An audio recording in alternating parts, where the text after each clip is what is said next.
Hello everyone, my name is Zach. Welcome back to my channel. I hope you're doing well today. Today is a very special day, the day I'm releasing this video, because it is the 50th anniversary of the release of the Beatles' penultimate album, Abbey Road. This album is tied with Pink Floyd's Dark Side of the Moon and David Bowie's Ziggy Stardust as my favorite album of all time, and in my opinion is tied with Revolver as the Beatles' greatest album. I remember in 9th grade I went out with some friends and we went into Best Buy, back when Best Buy sold CDs, and I wanted to get a Beatles album because I was getting into the Beatles for the first time, and I picked this album up for no other reason than this is the one that had Octopus's Garden on it, which I knew from a kid because the Muppets did a cover of it, which was on an old VHS tape I had. Are some of y'all too young to remember VHS? Because if you are, I'm going to feel old, and I don't need to feel old at 21, but that's a whole nother side note. I didn't love all the songs at first, but over the years this album has continued to grow on me, and as I said, now it's tied for my absolute favorite album of all time, and I think it's absolutely fantastic. So I thought I'd celebrate the 50th anniversary of Abbey Road by doing a book tag, because I don't have the money to buy the Super Deluxe 4-disc version that I want, and so I just kind of got to make do with what I got. Hopefully they put the whole thing on Spotify so I can hear the outtakes, because that's really what I want. So I've come up with a question to go along with each song on the album. That's kind of a technicality, but we'll get into that a little later.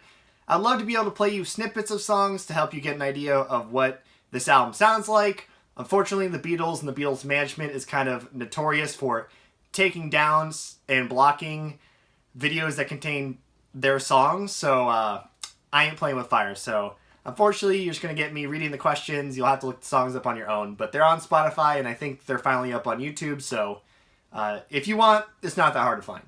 Song number 1 is Come Together, which is a song written by John Lennon. And the question to go along with this is a pair of characters that you loved to see come together. This can be a platonic or romantic pairing. Now, we all love to talk about our favorite ships from Six of Crows, but one thing I think we need to talk about a little more is how amazing the friendship between Nina and Inej is. In a book that's filled with angst and angsty romance and infighting, Inej and Nina's friendship is just a beacon of light, a beacon of wholesome energy, and I really appreciate that, and I think they're adorable together, so shout out to one of my favorite platonic pairings in any book. Song number 2 is Something by George Harrison, and the question to go along with this is a book you love for a very specific reason. Now, if you've been on my channel for longer than a hot minute, you will know I really enjoyed The Wicked Deep. I know it kind of got mixed reviews, some people loved it and some people hated it, but I think the reason I really love this book is because I did not read it for the romance, which I didn't even realize when I read it it's a paranormal romance book. I read it because I was told it had a great sense of atmosphere, and atmospheric stories are some of my absolute favorites. That's why I love the Silent Hill series so much. And this delivered on the atmosphere. It's such a great seaside kind of ocean vibe, and creepy and just damp feeling. I can't really explain how it feels damp, but it just does. And I loved every minute of it. So basically love this book almost entirely for the atmosphere. So a lot of you already knew that probably. So song number 3 on the album is Maxwell's Silver Hammer, which was written by Paul McCartney. To be honest, I don't really love this song. I think it's the weakest on the album, and I kind of have to be in the mood for it, but it's an okay song, and it's about kind of a mentally unstable individual. So the question that came up for this one was a mentally unstable character you love or found interesting. So in the second book in Mira Grant's Newsflesh trilogy, one of the characters, Sean Mason, starts to experience hallucinations, and rather than fight them, he just kind of fully acknowledges their presence. And a lot of the book kind of focuses around kind of why he's hallucinating and kind of how he's dealing with it and how everyone else kind of reacts to him reacting to his hallucinations. And as someone who's never really interacted with anyone who has experienced hallucinations, I found that really interesting. And plus, I just really related to Sean. He's kind of an angry young man. He's a man who's kind of trying to find his place in the world in this book. And so I both loved him and found him interesting. So that's my answer for this one. Song number 4 on the album is Oh Darling, which is another Paul McCartney song. And the question to go along with this one is a book, series, or author that you love that done did you dirty. Speaking of Mira Grant's newsflesh, why? To be fair, this is not a terrible book, nor a terrible ending to the series. I just have two really big complaints that really hindered my enjoyment of this.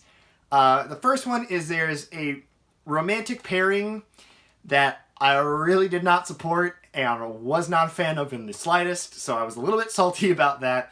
And the other thing I didn't really enjoy about this book was I really enjoy following action in books, especially when it comes to like series. I love to see characters get a proper send-off. And in this book, the climax finishes, and then you go to an epilogue from a character whose POV you've never read before. It's a character we know, but you've never read from their perspective. And in 5 pages, quickly tells you the fate of all these different characters who you spent 1,800 pages with. You couldn't give me 20 or 30 pages after 1,800 to give me a proper send-off? Why? So song number 5 on the album is Octopus Garden, written by Ringo Starr and Ghost co-written by George Harrison. And the question I've come up for this one is a childhood favorite. Now, I haven't read this book in a very long time. I'm working my way back up to it. But that is The Horse and His Boy, which is one of the books in the Chronicles of Narnia series. I listened to the audiobooks of like half of the Narnia books when I was a kid. And this is the one I remember the most fondly. I remember the horse being sassy and really loving him, and the interaction between him and the boy I remember really liking. It's been so long that I don't remember, but as I've been rereading Narnia, I've really been enjoying the sense of whimsy and wonder with all the talking animals and everything, so I have a feeling this one won't disappoint. Otherwise, it's going to be a really awkward video to look back on, so I guess we'll see, but A Horse and His Boy by C.S. Lewis. Song number 6 on the album is I Want You, She's So Heavy, which was another John Lennon song. And the question I've come up for this one is a thick book that you want to get through so bad. So, I mentioned earlier that I really love Silent Hill. My favorite story of all time is Silent Hill 2. That's my favorite story across any medium of storytelling. And it was greatly influenced by Fyodor Dostoevsky's classic, Crime and Punishment. Now, this is not the thickest book in the world, but it ain't exactly light reading.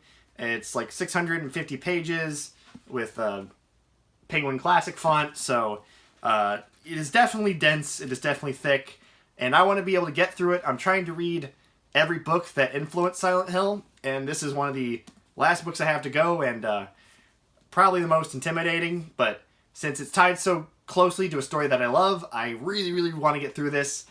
I'm just scared to dedicate the time.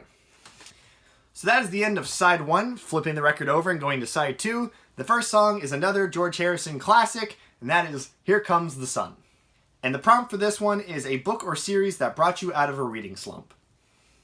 Alright, so a little while before I discovered BookTube, I was really wanting to get into books, but I was struggling, and so I decided to pick up a book in the Star Wars Expanded Universe, the original one, not the Disney one. And that is Star Wars X-Wing's Rogue Squadron. This is the first book in the Star Wars X-Wing series. I really enjoyed the series, even though I've only read 3 of 9 books. But I really enjoyed my time with this book, and it reminded me that, you know, if I wanted to and I put my mind to it, I could read, I just wasn't doing it. And shortly after that, I discovered BookTube, and with a little help from Stephen King, finally got into reading like I had wanted and like my mom had been trying to do for years. So really the start of my reading journey, even though I usually say it was Stephen King's The Long Walk, really it started with this book. So I'm giving it to this one. Song number 8 on the album is Because, which was written by John Lennon. And the prompt for this one is a book you read for a very specific reason. For this prompt, I'm going to talk about Resident Evil, The Umbrella Conspiracy. Now, I was walking around Barnes & Noble one day when I found this book, and I wasn't really surprised that there were Resident Evil books, considering there were Resident Evil movies to go along with the games, and so I figured this was just kind of an expanded universe novel. I read the back cover to find out that this is a novelization of the first game, and I had to find out how it was. Because Resident Evil, the game, is kind of a crappy, pulpy, like, bad sci-fi movie with zombies and an evil corporation and monsters, and I'm just gonna have to play you clips of the voice acting and the cutscenes. Just observe. What is this? Stop it! Don't open that door! That was too close. You were almost a Jill sandwich. It looks like he was killed by a crow or something. Don't come any closer, Chris. Wait, what happened? Double crosser! Don't! Hell. Umbrella. I had to know how you take that and try to turn it into a respectable book, and I give S.D. Perry all the credit in the world. She took garbage and kind of made it hot garbage. That's not an insult to her. You can only do so much given the source material. But I think S.D. Perry did a really good job. She took characters that are more or less blank slates, and she fleshes them out, gives them all backstories, gives them all a personality. She manages to weave together two different campaigns into one story and flesh out some of the things that happen kind of behind the scenes. I'm not sure how much she was given and how much she came up with on her own, but I was actually really impressed, and I own all but one of the books in this series, and I'm loving them. They're cheesy garbage. They're total guilty pleasure, but I read it because I had to find out, how do you do it? And I don't know how, but she done did it. Alright, remember when I said there was a technicality? Here's why. If you've never listened to Abbey Road before, a majority of the second half of the album is taken up by a medley of unfinished songs that they string together to form the famous Abbey Road Medley. To me, this medley is what makes the album. I really love some of the other songs, especially things like Here Comes the Sun, but the medley is what makes Abbey Road Abbey Road. And of course, being a medley, the question's easy, and that is to talk about a series that you love. And the series I'm going to talk about is actually a comic series, and that is the much-loved Saga. I picked these up because everyone who reads graphic novels on BookTube was talking about Saga, and I decided to see what the hype was about. So I picked up the first volume from my library and absolutely loved it. And I've been slowly working my way through these volumes. This is the only one I own, Volume 6. I've gotten all the other ones from the library, but I love the artwork. I love the story. I love the world. There's just tons of weird and wacky things out there. And, you never quite know what you're going to get when you turn the page. There's Gus, who is the most adorable little anthropomorphized seal ever. Did I say that word right? Probably not, but whatever. The series is just incredible. Like, I'm sure you've heard of the series. If you haven't read it, you probably are sick of hearing about it. But trust me, it lives up to the hype. I have volume 7, 8, and 9 out from the library right now. And I'm scared to read it because that means I'm going to have to wait for the hiatus to end like everyone else. I don't want to do that. Prompt number 10 is the last song in the Abbey Road Medley, and that is The End. If you're going to listen to one song on the album besides Here Comes the Sun, I'd say listen to The End, because there's a great drum solo, Ringo Starr's only drum solo ever with the Beatles, and also some killer guitar solos, and so it is absolutely incredible, and I love it, and the prompt for this is to talk about a book's ending that you love. I don't remember what I was going to say for this one. And the book I've selected for this prompt is Star Wars Allegiance. The plot of this book involves a group of defectors who end up getting swept up into this kind of plot, and they're working with like a secret agent, so you are worried about what's going to happen at the end after they do the right thing. Are they going to be punished for it? What's going to happen to them after they're found out to be defectors, even though they're doing what's right? And I don't want to spoil it, but I was pretty happy with how this ended. So seeing my boys, I can't say anything, but it hit me in the feels, I'll say that. And the last song on Abbey Road is actually another snippet called Her Majesty. And I think it's actually kind of a funny, fitting metaphor that there's another song after The End. And with the Beatles, even though they ended and there was the end, they still had material that's come out over the years, from outtakes to extra songs like this to Let It Be, which was basically the whole album of unreleased material, to the Beatles anthology. So I think it was kind of fitting that even though there's the end, there's still more to come. I got really nerdy on you, I'm sorry, but the prompt for this question is your favorite bonus story in a book series or book universe. And to be honest, I have not read a ton of extra content, any like extra short stories or whatnot. However, Stephen King wrote a short story sequel to Salem's Lot. I don't remember what it's called. I'll look it up and I'll put it on the screen. But I really enjoyed that, and it kind of showed how the world's affected by the events that happen in Salem's Lot. And horror stories kind of have a tendency to feel isolated. You're kind of wondering how the rest of the world doesn't find out about it. And to kind of see how the surrounding areas are affected by all the things that happen in Salem's Lot. And to see, like, that even though the story ends, like, the town story does not.